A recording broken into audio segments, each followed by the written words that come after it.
माधवी साटम ही एका मध्यमवर्गीय कुटुंबातील मुलगी होती. घरात तिच्या भावंडांमध्ये ती सर्वात मोठी होती. तिला एक लहान भाऊ आणि बहीण होती. तर वडील टॅक्सी ड्रायव्हर होते. त्या जोरावर त्यांनी माधवीचे शिक्षण पूर्ण केले होते. पण तिचे लहान बहीण भाऊ अजून शाळा शिकत होते. गरिबीतही ते एकमेकांसोबत आनंदाने जगत होते. पण नशिबाने त्यांचा आनंद फार काळ टिकला नाही. एके दिवशी माधवीच्या वडिलांना अटॅक आला. तेव्हा त्यांना त्वरित हॉस्पिटलमध्ये दाखल करावे लागले. डॉक्टरांनी सांगितलं की ते आता खूप अशक्त झाले आहेत, त्यामुळे त्यांची खूप काळजी घ्यावी लागेल. अन्यथा त्यांना दुसरा अटॅक आला तर ते वाचू शकणार नाहीत. म्हणून शक्य तितके प्रयत्न करा आणि त्यांची काळजी घ्या. वडिलांच्या नंतर आता घराची जबाबदारी माधवीवर आली होती. माधवीच्या वडिलांना म्हणाली, बाबा तुम्ही आता टॅक्सी चालवू नका. काही दिवस तुम्ही घरातच आराम करा. मग तिचे वडील म्हणाले, माधवी बेटा, मी टॅक्सी चालवली नाही तर मग आपले घर कसे चालणार? यावर माधवी म्हणाली, बाबा मी आहे ना, मी जॉब करेल आणि घरही सांभाळेल. तुम्ही टेन्शन घेऊ नका.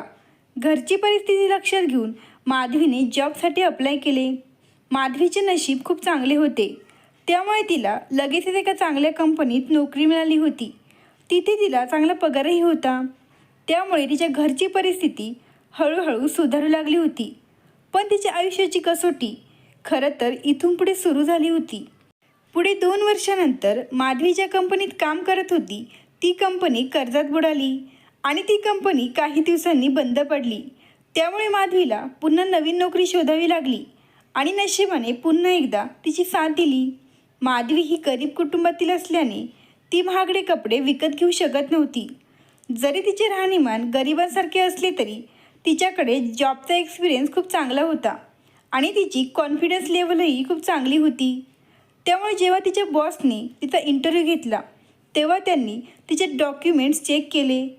त्यात माधवीच्या अगोदरच्या जॉबचे रेकॉर्ड्स खूप चांगले होते.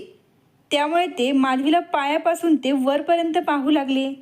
माधवी त्यांना पूर्ण कॉन्फिडन्सने प्रश्नांची उत्तरे देत होती. त्यांनी हातातील फाईल बंद केली आणि मग ती तिला हसत म्हणाले, तू उद्यापासून ऑफिस जॉईन करू शकतेस. हे ऐकून माधवीला आश्चर्य वाटले, कारण तिच्या बॉसने लगेच तिला त्यांचा निर्णय सांगितला होता, म्हणजे जॉबसाठी फायनल केले होते. माधवी आश्चर्याने बॉसकडे बघत होती. तिच्या अशा बघण्यावर तिचे बॉस तिच्याकडे बघून हसायला लागले आणि म्हणाले, मॅडम तुम्ही जर माझ्याकडे असेच बघत राहिलात तर मला नजर लागेल. आपल्या बॉसच्या तोंडून हे ऐकून माधवी लाजली आणि गालातल्या गालात हसू लागली. मग तिने टेबलवरची फाईल उचलली आणि बॉसच्या केबिनमधून बाहेर आली. दुसऱ्या दिवसापासून ती रेग्युलर तिच्या कामावर जाऊ लागली. आता माधवीला नोकरी जॉईन करून 8 दिवस झाले होते. आज तिच्या बॉसने तिला त्यांच्या केबिनमध्ये बोलावून घेतले. तेव्हा माधवीने अगोदर तिची ओढणी नीट केली, कारण तिला माहीत झाले होते की तिचे बॉस तिच्या सौंदर्यावर आणि पर्सनॅलिटीवर फिदा झाले होते. तिच्या बॉसचे नाव विवेक अग्रवाल होते. तो एक खूप मोठ्या उद्योगपतीचा मुलगा होता. विवेकचा जन्म होण्याच्या अगोदर त्याचे वडील गावातून शहरात आले होते आणि कष्टाच्या जोरावर त्यांनी एवढे मोठे साम्राज्य उभे केले होते. जरी ते इथे शहरात राहत असले तरी आजही ते त्यांच्या गावातील सर्वात मोठे जमीनदार होते. विवेक जितका श्रीमंत होता तितकाच अभिमान आणि अहंकाराने भरलेला होता. त्यासोबतच त्याने आजपर्यंत कुठल्याच मंदिराची पायरी चढली नव्हती. त्याला स्वतःवर खूप घमंड होता, कारण जोपर्यंत एखादी मुलगी त्याला मनातून आवडत नाही तोपर्यंत तो त्या मुलीला घासही टाकत नव्हता. मग ती मुलगी कितीही सुंदर असो, तसे पण घास टाकायची काही गरजच नव्हती, कारण त्याच्या कंपनीतल्या एम्प्लॉय मुली सतत त्याच्या मागे पुढे करायच्या. तो त्यांच्यावर एक नजरसुद्धा टाकत नव्हता. पण माधवीमध्ये असे काहीतरी होते ज्याने त्याला वेड लावले होते. माधवी 24 वर्षांची होती तर विवेक 30 वर्षांचा होता. माधवीने जेव्हा ऑफिस जॉईन केले होते तेव्हाच तिला कळाले होते की विवेक हा खूप गर्विष्ठ माणूस आहे आणि तो आपल्या एम्प्लॉय मुलींसोबत कधीच व्यवस्थित बोलत नव्हता. जर चुकूनही त्याच्या विरोधात कुणी बोलले तर तो समोरून तिचा अपमान करायचा. माधवीने आधी एका कंपनीत 2 वर्ष काम केले होते, त्यामुळे तिला कामाचा अनुभव चांगला होता. म्हणूनच ती या कंपनीतसुद्धा खूप मन लावून आणि प्रामाणिकपणे काम करत होती. कंपनीची स्ट्रॅटेजी तिला चांगली समजली होती, त्यामुळे ती नेहमी तसेच काम करायची जे विवेकला हवे होते. माधवी निश्चितच गरीब असली तरी ती दिसायला खूप सुंदर होती. तिचा साधेपणा आणि आत्मविश्वास कोणालाही वेड लावणारा होता. तिला कोणत्याही व्यक्तीशी बोलण्यात जराही संकोच वाटत नव्हता. ती खूप फ्रेंडली मुलगी होती. सर्वांशी ती मनमोकळेपणाने बोलायची. अनेकदा ती कंपनीत होणाऱ्या मोठमोठ्या मीटिंग विवेकसोबत अटेंड करायची. माधवीचा आत्मविश्वास पाहून विवेक तिच्यावर खूप इम्प्रेस झाला होता. आज त्याने माधवीला आपल्या केबिनमध्ये बोलावून घेतले होते. ती जेव्हा त्याच्या केबिनमध्ये गेली तेव्हा विवेक म्हणाला, माधवी मॅडम, तुम्ही माझ्या कंपनीचे पहिले एम्प्लॉय आहात, जिच्यामुळे आपल्या कंपनीला खूप प्रॉफिट झाले आहे. विवेकच्या चेहऱ्यावर हृदयस्पर्शी हसू उमटले आणि तो म्हणाला, मी तुमच्या कामावर खूप आनंदी आहे. जेवढे तुमचे कौतुक करावे तेवढे कमीच आहे. थँक्यू सर म्हणत माधवीने आपल्या चेहऱ्यावर हसू आणले. त्या दिवसापासून विवेक आता माधवीसोबत बिझनेस व्यतिरिक्तसुद्धा बोलू लागला होता. कधीकधी तो ऑफिस सुटल्यावर माधवीला समुद्रकिनारी घेऊन जायचा. बीचवरच्या वाळवर अनवणी चालत दोघे खूप गप्पा मारायचे. माधवीने ऑफिसमधल्या मुलींकडून विवेकबद्दल जेवढे ऐकले होते तितका तो गर्विष्ठ अजिबात नव्हता. उलट तो इतर पुरुषांपेक्षा खूप वेगळा होता. म्हणूनच ती विवेकच्या प्रेमात कधी पडली हे तिलाच कळले नाही. ती आजकालच्या मुलींसारखी रोमॅन्टिक प्रकारची मुलगी अजिबात नव्हती, जी स्वप्न पाहत जगत होती.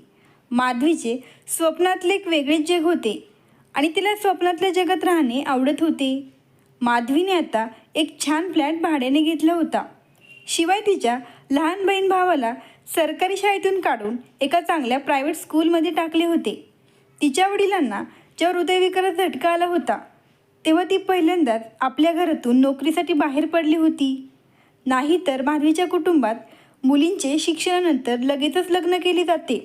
माधवी ही तिच्या कुटुंबातील पहिली मुलगी होती जिने तिच्या शिक्षणानंतर लग्नाऐवजी नोकरी करणे पसंत केले होते.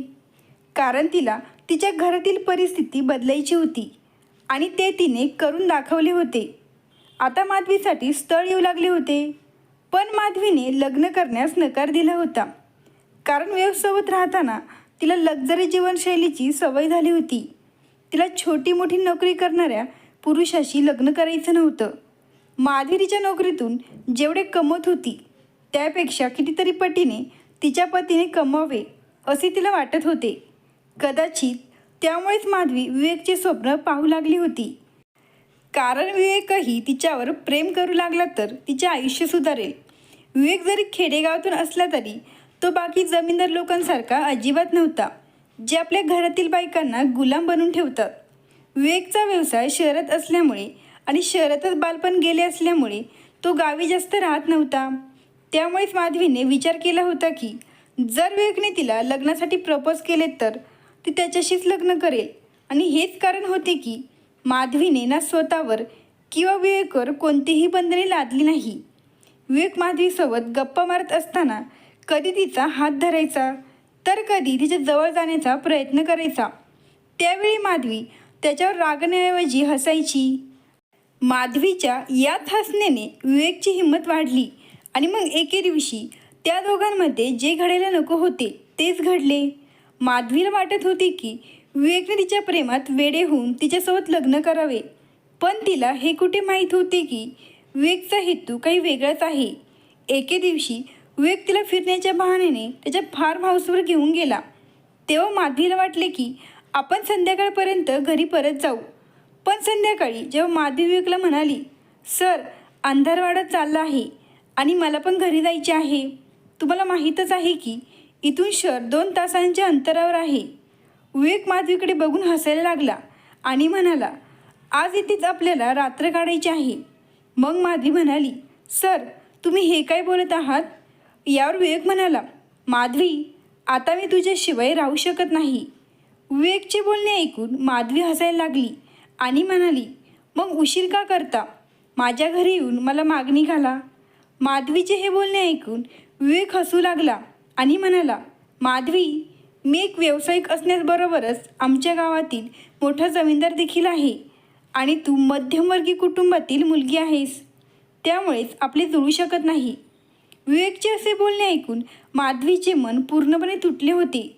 तिला वाटलं होतं की विवेकचे विचार असे अजिबात असू शकत नाही, पण त्याच्या बोलण्याने तिची सर्व स्वप्ने भंग पावली होती. विवेकने तिला तिची लायकीची आठवण करून दिली होती, असे म्हणायला काही हरकत नाही.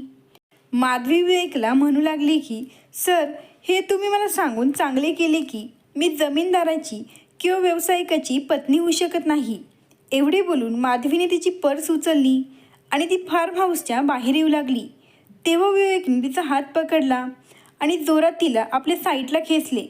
माधवी थेट त्याच्यावरच कोसळली. आणि मग विवेक माधवीला म्हणाला, माझे प्रिये, मी तुला असे कसे जाऊ देऊ शकतो? आज जर मी तुला जाऊ दिले तर माझ्या मनातील इच्छा कोण पूर्ण करेल? हे ऐकून माधवीचा चेहरा रागाने लाल झाला आणि ती विवेकला म्हणाली, तू मला काय समजतोस? मी गरीब आहे याचा अर्थ मी काही तुझी इच्छा पूर्ण करण्यासाठी तयार होईल का? असे म्हणत माधवीने स्वतःला विवेकच्या पकडीतून सोडवले आणि ती बाहेर पडताच त्याने तिला पुन्हा घट्ट पकडले. तेव्हा माधवी म्हणत होती की विवेक अग्रवाल, तू मला चुकीचे समजत आहेस. मी त्या प्रकारची मुलगी नाही. खबरदार, जर तू मला स्पर्श करण्याचा प्रयत्न केलास तर मी तुझे जीवन खराब करीन.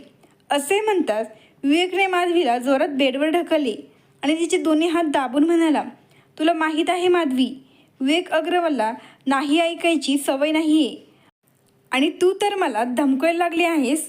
आज रात्री तू माझा खरा रंग ओळखशील. आजची रात्र तू माझ्या सर्व इच्छा पूर्ण करशील आणि जोपर्यंत तू या आगीच्या गोळ्याला थंड करत नाही तोपर्यंत मी तुला सोडणार नाही. माधवी धाडसी मुलगी होती, पण यावेळी ती फार्म हाऊसवर पूर्णपणे एकटीच होती. त्यावेळी फार्म हाऊसवर फक्त एक वॉचमन होता आणि तो फक्त विवेकच्या आदेशाचे पालन करायचा. माधवीने स्वतःला विवेकपासून सोडवायला सुरुवात केली, पण विवेकने तिला ओढत दुसऱ्या खोलीत नेले. त्याने ती खोली एखाद्या लग्नाच्या रात्रीसारखी सजवून ठेवली होती. माधवी समजून गेली होती की आता तिचा राग काही कामी येणार नाही. त्यामुळे ती रडून आपल्या इज्जतीची भीक मागू लागली आणि म्हणू लागली, विवेक, प्लीज माझ्याशी असं करू नको. आम्हा गरीब लोकांकडे आमची इज्जतच आमची सर्वात मोठी संपत्ती असते आणि जर ही इज्जत माझ्याकडून तू हिरावून घेतलीस तर मी पूर्णपणे उद्ध्वस्त होऊन जाईल. पण विवेकच्या अंगात तर जणू एखादा सैतानच घुसला होता. त्याने माधवीला आपल्या जवळ खेचले आणि घट्ट पकडले. माधवी रडत होती आणि हात जोडून आपल्या इज्जतीची भीक मागत होती, पण विवेकने तिचे काहीच ऐकले नाही आणि त्याने संपूर्ण रात्र तिला आपले शिकार बनवले आणि हसत म्हणाला, मला जे पाहिजे ते मी केले आहे. आता मी पण पाहतो की तू माझे आयुष्य कसे खराब करतेस. माधवी बेडवर बसून रडत होती, पण विवेक असा बोलला तेव्हा ती गप्प झाली आणि विचार करू लागली की या माणसासमोर मी खूप रडले आणि खूप विनवणी केली, तरी त्याने माझे काहीच ऐकले नाही. आता या हरामखोर माणसाला चांगला धडा शिकवायचा. माझी इज्जत तर केवस गेली आहे. आता रडण्यात काही अर्थ नाही. माधवीच्या फार्म हाऊसमधून एकटीच बाहेर पडली आणि जेव्हा ती घरी पोहोचली तेव्हा तिचे आईवडील खूप काळजीत दिसत होते. जेव्हा तिच्या आईवडिलांनी तिला विचारले की ती रात्रभर कुठे होती तेव्हा तिने त्यांना काहीच उत्तर दिले नाही. पण तिने जवळच असलेल्या एका पोलीस स्टेशनमध्ये जाऊन पोलीस आणि मीडियावाल्यांना विवेक अग्रवालने तिच्यासोबत केलेल्या घृणास्पद कृत्याबद्दल सांगितले आणि पुरावा म्हणून तिच्या शरीरावर झालेल्या जखमाही तिने त्यांना दाखवल्या होत्या. संपूर्ण शहरात ही बातमी वाऱ्यासारखी पसरली होती.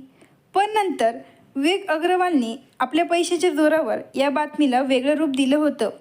त्याने ही बातमी अशा प्रकारे पसरवली होती की या मुलीने पैशाच्या लोभापोटी माझी बदनामी केली आहे. माधवीने विवेक अग्रवाल विरोधात केस दाखल केली होती. त्यामुळेच तिला तिची नोकरी गमावावी लागली होती आणि बिचारी माधवी आता पूर्णपणे डिस्टर्ब झाली होती. लोकांचे टोमणे आणि घाणेरडी नजर तिला सहन होत नव्हती. तिची इतके दिवसाची कमावलेली इज्जत विवेक अग्रवालमुळे उद्ध्वस्त झाली होती.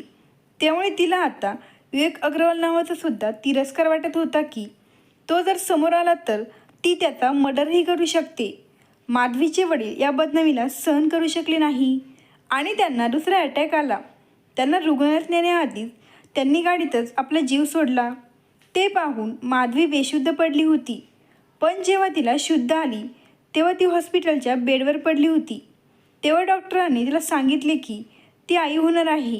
ही बातमी तर माधवीसाठी आणखीनच एक मोठं संकट घेऊन आली होती. वडिलांच्या अंत्यसंस्कारानंतर माधवी पुन्हा त्याच हॉस्पिटलमध्ये गेली होती. तिला तिच्या घरच्या परिस्थितीचा विचार करावा लागला आणि नवीन नोकरी शोधावी लागणार होती, कारण आत्तापर्यंतची सर्व बचत संपली होती. त्यामुळे तिला या बाळाला जन्म द्यायचा नव्हता, जे विवेक अग्रवालच्या पापाची निशाणी होती, ज्याचा माधवीला सर्वात जास्त तिरस्कार वाटत होता. तिने डॉक्टरांना सांगितले की मी या मुलाला जन्म देऊ शकत नाही आणि मला कसल्याही परिस्थितीत गर्भपात करायचा आहे. तेव्हा डॉक्टरांनी माधवीची तपासणी केली आणि म्हणाले की सध्या हे शक्य नाही, कारण तू खूप अशक्त आहेस आणि अशावेळी गर्भपात केल्याने तुझ्या जीवाला धोका होऊ शकतो.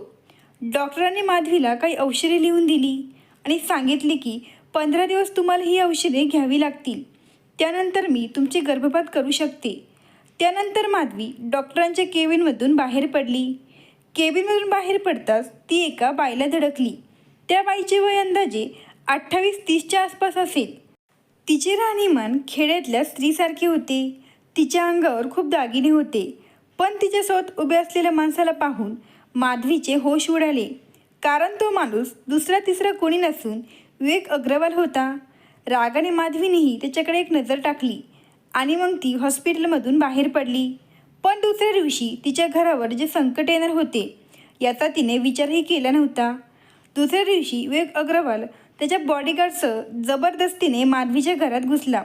ते पाहून माधवीची लहान बहीण, भाऊ आणि आई खूप घाबरले होते. माधवी मोठ्या आवाजात त्याला म्हणाली, तुला जे हवे होते ते तू केले आहेस आणि जगासमोर माझी बदनामी केलीस. मग आता तुला माझ्याकडून आणखीन काय हवंय? माझ्या घरातून निघून जा, मला तुझा चेहराही बघायचा नाही आहे. तिने असे म्हणतात विवेकला तिचा खूप राग आला. तो तिला म्हणाला, तुझ्याकडे माझी एक खूप मौल्यवान गोष्ट आहे, जर ती मला मिळेल तर मी इथून निघून जाईल. यावर माधवी म्हणाली, माझ्याकडे तुझे काहीच नाही. तेव्हा विवेकने माधवीच्या पोटाकडे पाहिले आणि म्हणाला, तुझ्या पोटात माझा वारस वाढत आहे आणि मला कळले आहे की तू गर्भपात करणार आहेस. कदाचित त्या डॉक्टरने विवेकला सर्व काही सांगितले होते. विवेक माधवीला कडक शब्दात म्हणाला, जर तू माझ्या बाळाचा गर्भपात करण्याचा प्रयत्न केला तर. हे ऐकून तिचे डोके फिरले आणि ती मोठ्या आवाजात म्हणाली, तू कोणत्या मुलाबद्दल बोलत आहेस? माझ्या पोटात तर दुसऱ्याचे पाप आहे, हे तूच म्हणला होता ना. मग तू आता का दुसऱ्याच्या मुलावर हक्क दाखवायला आला आहेस? तेव्हा विवेक म्हणू लागला, माझ्या लग्नाला 7 वर्ष झाली आहेत, पण माझी पत्नी मला अजून मुलाचे सुख देऊ शकली नाही. मुलासाठी आम्ही कुठले हॉस्पिटल सोडले नाही, जिथे आम्ही गेलो नाही, पण त्याचा काही उपयोग झाला नाही. आता डॉक्टरांनीही स्पष्टपणे सांगितले आहे की माझी पत्नी कधीही आई होऊ शकत नाही. तेव्हा मला कळले की माझा वारस तुझ्या पोटात वाढत आहे. मग आता मी तुला इथे राहू देऊ शकत नाही. जोपर्यंत तू माझ्या बाळाला जन्म देत नाही तोपर्यंत तुला माझ्या घरात राहावे लागेल. यावर माधवी म्हणाली, मी तुझ्याबरोबर कुठेही जाणार नाही. मग विवेक म्हणाला, तू माझ्यासोबत आलीस तर तुझ्यासाठी चांगले राहील, नाही तर मी तुला इथून बळजबरीने घेऊन जाईल. हे ऐकून माधवीची आई विवेकसमोर हात जोडत म्हणाली, देवाखातर माझ्या मुलीचा पिछा सोड. तिच्या पोटात माझा वारस आहे आणि जर मी तिला इथं सोडले तर ती माझ्या मुलाला मारून टाकेल. यावर माधवी म्हणाली, हो, मला तुझा आणि तुझ्या या पापाच्या निशाणीचा तिरस्कार आहे. माधवीने असे म्हणताच विवेकने माधवीच्या तोंडावर जोरात चापट मारली आणि म्हणाला, खबरदार, जर तू माझ्या मुलाला काही बोललीस किंवा त्याला मारण्याचा प्रयत्न केलास तर. हवे तर या मुलासाठी मी तुझ्याशी लग्न करण्यास तयार आहे. तेव्हा माधवीने लग्नाला साफ नकार दिला, पण विवेक तिचे काहीच ऐकायला तयार नव्हता. त्याने तिला सांगितले की जर तू माझे नम्रपणे ऐकले नाहीस तर मी तुझ्या कुटुंबाचे जीवन नरक बनवून ठेवेल. मग विवेकने तिच्या आईकडे बघितले आणि म्हणाला, जर तुमच्या मुलीने माझ्याशी लग्न केले तर मी तुमच्या संपूर्ण कुटुंबाची जबाबदारी घेईन आणि जर तिने पुन्हा नाही म्हटले तर मी तुम्हा सगळ्यांना मारून टाकेन. तेव्हा माधवीची आई हात जोडत म्हणाली, बेटी, तुझ्यासाठी नाही तर तुझ्या लहान बहीण भावांसाठी हे मान्य कर. बेटा, आपण गरीब लोक या श्रीमंत लोकांपुढे जिंकणार नाही आणि आता तर हे तुझ्याशी लग्न करण्याससुद्धा तयार आहेत. माधवी बेटा, तू त्यांच्याशी लग्न कर आणि इथून निघून जा, नाही तर आपल्याला खूप यातना भोगाव्या लागतील. आपल्यासमोर आई हात जोडून उभे असल्याचे पाहून माधवीला आश्चर्य झाली आणि ती विवेकसोबत लग्न करण्यास तयार झाली. विवेकने आपल्या माणसांना सांगून पंडितजींची व्यवस्था केली आणि तिथे त्याने माधवीसोबत लग्न केले. विवेक माधवीला त्याच्या गावी घेऊन गेला. त्याची पहिली बायकोसुद्धा तिथेच होती. तिथे पोहोचताच विवेकच्या पहिल्या बायकोला पाहून माधवीला समजले की आता ती या घरातली एक अनावश्यक वस्तू बनली आहे, जिला या घरात काही महत्त्व नव्हते. जर त्या घरात कोणाला महत्त्व असेल तर ते आता माधवीच्या पोटात वाढणाऱ्या बाळाला होते, जो या घराचा वारस होता. म्हणून माधवीला तिथे एक खूप मोठी खोली देण्यात आली होती, ज्यामध्ये सर्व सुखसुविधा उपलब्ध होत्या. माधवीची सर्व प्रकारे काळजी घेतली जात होती. पण माधवीला तिच्या खोलीतून बाहेर येण्याची परवानगी नव्हती, कारण माधवीच्या देखभालीसाठी तिथे 2 मोलकरी नेमण्यात आल्या होत्या. त्या माधवीची प्रत्येक क्षणाची बातमी विवेकला देत असत. माधवीला वाटत होते की आत्ताच्या आत्ता या मुलाला मारून टाकावे, ज्यामुळे तिची ही अवस्था झाली होती. माधवीला तिथून पळून जायचे होते, कारण तिथे श्वास गुदमरत होता. खाण्यापिण्याच्या बाबतीत तिथे माधवीवर खूप कठोरता होती. जर माधवीला भूक नसताना तिने जेवायला नकार दिला तर तिला जबरदस्तीने खायला घातले जायचे. एकदा माधवीने जेवण करण्यास नकार दिला, तेव्हा त्या दोघी तिला जबरदस्तीने खाऊ घालत होत्या. मग माधवीने त्यांच्या हातातील जेवणाचे ताट जमिनीवर फेकले. आवाजामुळे विवेक खूप रागात माधवीच्या खोलीत आला आणि म्हणाला, तू हा काय तमाशा लावून ठेवला आहे? सकाळपासून तू काही खाल्लं नाहीस. जेवणासाठी एवढं मोठं नाटक का करत आहेस? आणि तुला जेवायचे का नाही? विवेक रागात माधवीवर ओरडत होता. मग माधवी म्हणाली, मला यात तुरुंगात राहायचे नाही. माधवी हे बोलतात विवेक तिचे हात धरून म्हणाला, जास्त अहंकार दाखवू नकोस, नाहीतर तुला कायमची इथेच राहावे लागेल. यावर माधवी म्हणाली, माझा हात सोड. तू माणूस आहे की जनावर? माधवी, तुला माहीत आहे, जर कोणी माझे ऐकले नाही तर मला जनावर बनायला वेळ लागत नाही. आणि हे तू फार्म हाऊसवर बघितलेच आहे. तेव्हा माधवीला फार्म हाऊसमध्ये तिच्यासोबत घडलेला प्रकार आठवताच तिचे रक्त सळसळ करू लागले आणि ती विवेकला म्हणाली, देव करो की तुझे मूल आत्ताच माझ्या पोटात मारावे, ज्याच्यामुळे तू मला एवढा त्रास देत आहेस. माधवी हे बोलतात विवेकने माधवीच्या तोंडावर जोरात चापट मारली आणि म्हणाला, परत जर तू एकदा हे असे बोललीस तर मी तुझा गळा दाबेल. असे माहीत असताना विवेकने माधवीच्या गळ्यावर आपले दोन्ही हात ठेवले होते, पण नंतर त्याने आपले हात काढले. माधवीच्या डोळ्यातून अश्रू वाहू लागले आणि चेहऱ्यावर राग आला. रागाने ती लाल झाली आणि म्हणाली, काय झाले मिस्टर विवेक अग्रवाल? का थांबलात? माझा गळा दाबा, मला मारून टाका. असे म्हणत तिने स्वतः विवेकच्या दोन्ही हातांना धरून आपला गळा दाबायला सुरुवात केली. तेव्हा विवेकने हात मागे खेचले होते, पण माधवीला पूर्ण वेळ लागल्यासारखे झाले होते आणि ती विवेकला म्हणत होती की आज मी स्वतःला संपवणार आहे आणि माझ्यासोबतच तुझा हा वारस देखील मरणार आहे. असे म्हणत तिने बाजूच्या टेबलवर ठेवलेला चाकू उचलला. तेव्हा विवेकचा चेहरा फिका पडला होता. तो लगेच म्हणाला, माधवी प्लीज, तू असे काही करू नकोस. मग ती म्हणाली, जर तू माझ्या दिशेने एक पाऊलही टाकलेस तर मी आत्ताच्या आत्ता माझ्या हाताची नस कापेल आणि माझ्यासोबतच तुझ्या मुलाचाही जीव जाईल. माधवीने असे म्हणतात विवेक जागीच थांबला आणि म्हणाला, माधवी, तू जे काही सांगशील ते मी करेन, पण प्लीज तू चाकू ठेवून दे. आज पहिल्यांदाच माधवीने विवेकच्या चेहऱ्यावर भीती आणि डोळ्यात अश्रू पाहिले होते. मुलासाठी विवेक मजबूर झाला होता. ज्या विवेकने एकेकाळी तिची इज्जत लुटली होती, आज तो असहाय्यपणे तिच्यासमोर आपल्या मुलाच्या जीवाची भीक मागत होता. जशी माधवीने तिच्या इज्जतीची भीक मागितली होती, तिने विवेकला सांगितले की मला इथे राहायचे नाही, मला शहरात जायचे आहे. विवेक म्हणू लागला, ठीक आहे, मी तुला माझ्याबरोबर शहरात नेईन, पण तू मला वचन दे की तू स्वतःची काळजी घेशील आणि तू माझ्या मुलाला इजा होऊ देणार नाहीस. माधवीला या तुरुंगातून मुक्त व्हायचे होते, म्हणून तिने विवेकला वचन दिले. मग विवेक माधवीला त्याच्या शहरातील घरी घेऊन गेला. त्यानंतर माधवीवर कोणतीही बंधने घालण्यात आली नाही आणि तिला तिच्या इच्छेनुसार जगण्याचे पूर्ण स्वातंत्र्य देण्यात आले. आता विवेकने स्वतः माधवीची खूप काळजी घ्यायला सुरुवात केली, पण माधवीला असे वाटायचे की तो फक्त आपल्या मुलाची काळजी घेत आहे, त्यामुळे तिला त्याच्याकडून फार काही अपेक्षा नव्हती. बघता बघता असेच 9 महिने निघून गेले आणि तिच्या प्रसूतीची वेळही आली. ज्या दिवशी तिला प्रसूती वेदना होऊ लागल्या तेव्हा विवेकने स्वतः उचलून तिला गाडीजवळ आणले. त्यानंतर त्याने तिला गाडीत बसवले आणि ड्रायव्हरला हॉस्पिटलमध्ये कार नेण्यास सांगितली. तो स्वतः तिच्यासोबत मागच्या सीटवर बसला होता आणि तिच्या कपाळावरून केसापर्यंत हात फिरत होता. माधवी ही वेदनेने विवेकचा हात धरून रडत होती. तेव्हा विवेकने माधवीचे अश्रू आपल्या हाताने पुसले आणि म्हणाला, माधवी, धीर धर. थोड्याच अंतरावर हॉस्पिटल आहे. मी तुझ्यासोबतच आहे. पण हॉस्पिटलमध्ये पोहोचेपर्यंत तिची प्रकृती बिघडली होती. त्यामुळे डॉक्टरांनी विवेकला सांगितले की केस खूपच गंभीर आहे. आपण फक्त आई किंवा मुलाला वाचू शकतो. हे ऐकून माधवीला वाटले की आपली शेवटची वेळ आली आहे. कारण विवेकला फक्त त्याचे मूल हवे आहे आणि तो मुलासाठी काहीही करू शकतो.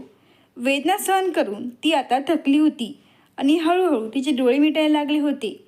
पण डोळे बंद करण्यापूर्वी तिने विवेकला एक गोष्ट सांगितली. विवेक, माझ्या मृत्यूनंतर माझ्या लहान बहीण भावाची आणि माझ्या आईची काळजी घे, असे सांगून तिने आपले डोळे मिटले. काही वेळाने जेव्हा ती शुद्धीवर आली तेव्हा स्वतःला हॉस्पिटलच्या खोलीत पाहून तिला धक्का बसला. तिला वाटलं की जणू काही चमत्कार झाला असावा. तिच्याजवळ एक नर्स उभी होती. तिने त्या नर्सला विचारले, माझे बाळ कुठे आहे? तेव्हा नर्स म्हणाली, माफ करा मॅडम, आम्ही तुमच्या मुलाला वाचवू शकलो नाही. हे ऐकून माधवी स्तब्ध झाली होती. ती नर्सला म्हणू लागली, पण असे कसे होऊ शकते? तेव्हा नर्सने माधवीला जे सांगितले ते ऐकून तिला आणखीन एक मोठा धक्का बसला होता. कारण नर्सने तिला सांगितले की आम्ही जेव्हा तुमच्या पतीला विचारले मुलाला वाचवायची की त्याच्या आईला, तेव्हा तुमच्या पतीने डॉक्टरांना सांगितले की डॉक्टर, तुम्ही माझ्या पत्नीला वाचवा. मी माझ्या पत्नीशिवाय राहू शकत नाही. माधवी विचारात पडली की हे कसे होऊ शकते? विवेकने मला फक्त मुलासाठी स्वीकारले होते. मग तिने नर्सला विवेकबद्दल विचारले.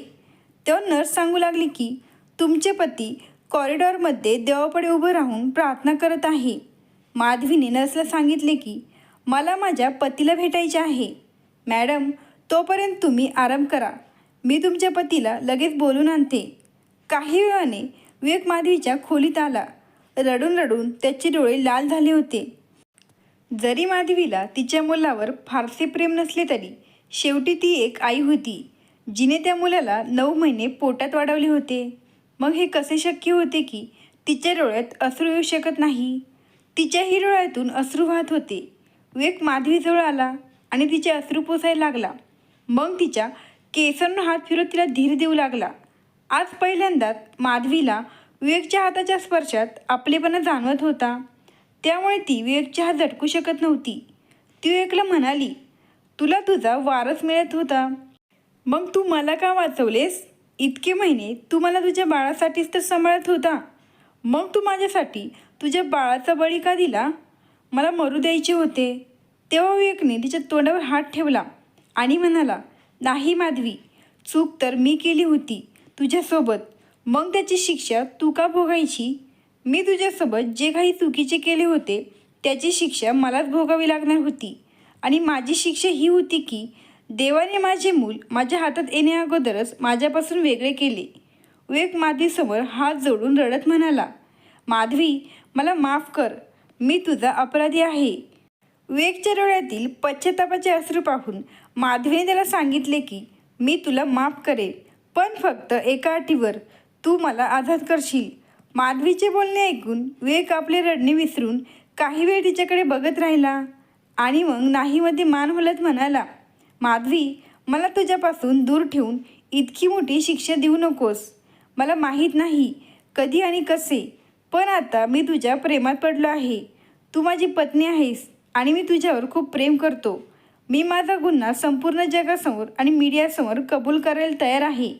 विवेक माधवीला इज्जत आणि सन्मानासोबत स्वीकारायला तयार होता, पण माधवी निर्णय घेऊ शकत नव्हती. विवेकला माफ करावे की घटस्फोट घेऊन आपल्या घरी जावे? तेव्हा डॉक्टर माधवीच्या खोलीत आले आणि विवेकला म्हणाले, मिस्टर विवेक, मी तुम्हाला आधीच सांगितले होते की पेशंट खूप अशक्त आहे आणि त्यांना विश्रांतीची गरज आहे. डॉक्टरांचे म्हणणे ऐकून विवेक खोलीच्या बाहेर गेला. त्यानंतर 8 दिवसांनी माधवीला दवाखान्यातून डिस्चार्ज मिळाल्यावर ती तिच्या आईच्या घरी गेली. तिने आईला सर्व काही सांगितले.